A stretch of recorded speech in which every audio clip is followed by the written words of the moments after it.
It's 11 p.m. on a Tuesday. Somewhere in Chicago, a nurse is lacing up her shoes, getting ready to clock in for another 12-hour night shift. Her phone buzzes. She almost ignores it. Then she looks down. Your account has been credited with $1 million.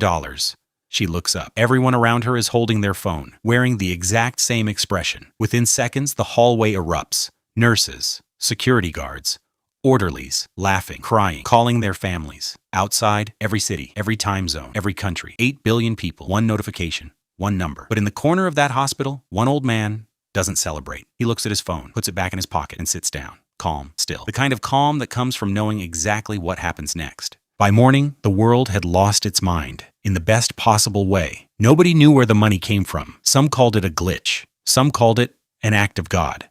But after about 10 minutes, people stopped asking. Within 24 hours, something unprecedented happened. People started quitting, not trickling out, quitting, on camera. A teacher in Ohio ended her Zoom class mid-lesson, looked into the camera and said, "I love you all. I'm done." 30 million views by midnight. On the streets, it looked like New Year's Eve and Black Friday had a child. Louis Vuitton and Chanel looked like your local Walmart on a Sunday afternoon.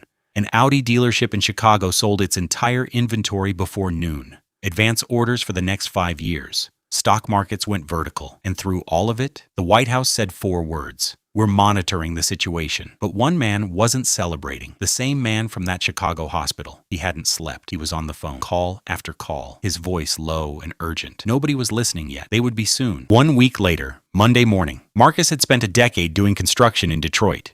6 days a week. Gas station coffee because the good stuff was $12. Not anymore. Today, he had one plan. Dinner at the most expensive restaurant in Los Angeles. No available tables. Understaffed. He picked another place. Same thing. Ordered an Uber. Driver canceled. Ordered another. Canceled again. He drove himself. Stopped for gas. Only premium left. At prices he hadn't seen since the energy crisis. He paid without flinching. $1 million after all. But here's what Marcus didn't notice. Every inconvenience had the same explanation. The Uber driver had quit. The restaurant's line cooks had quit. The warehouse workers, the delivery drivers, the people who kept the invisible machinery of daily life running. They had all made the same decision. The machinery was still moving, just barely, on whatever was left in the tank. A CNBC anchor said it confidently that Tuesday, "These are temporary disruptions. The market will self-correct." He was wrong, because while Marcus was figuring out dinner, something was already happening to that $1 million in his account. Here's the simplest way to understand what came next. Imagine musical chairs, except someone doubled the players without adding a single chair. Same number of cars, same number of houses, same number of eggs. But suddenly, everyone had the means to buy them all at once.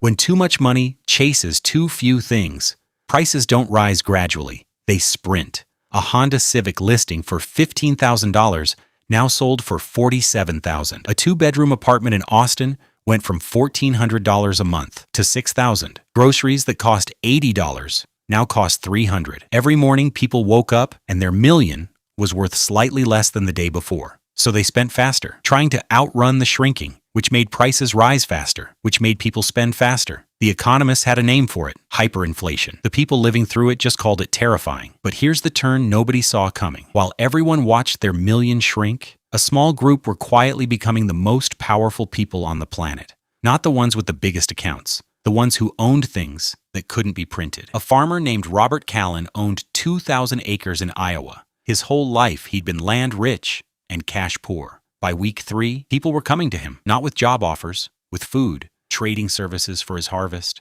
offering real physical things in exchange for what he grew. The people who owned farmland, energy grids, shipping ports, factory floors, suddenly found themselves at the center of a new economy. In a world drowning in cash, production became the power. Money had always been the middleman between people and the things they needed, and the middleman had just been exposed as fragile. On day 32, the president addressed the nation. 3 announcements: emergency price controls, transaction freezes, a promise that everything was under control. Within 48 hours, store shelves went dark, not because goods didn't exist, because the moment you cap what a business can charge, it stops selling. Black markets appeared overnight, goods vanished from stores, and reappeared in parking lots and private group chats at double the price. The price controls hadn't controlled prices, they just made them invisible. Then came the account freezes. People panicked. Protests erupted in 17 American cities: London, Paris, Sydney. Every solution the government reached for had a catch. Cut off the money, riots, control the prices, black markets, reset the currency, collapse of trust. 12 months later, the world had stopped falling and started feeling like something new. Diana, the nurse, went back to work in month 3, not because the money ran out, but because the hospital called and told her they were doing surgeries in the parking lot.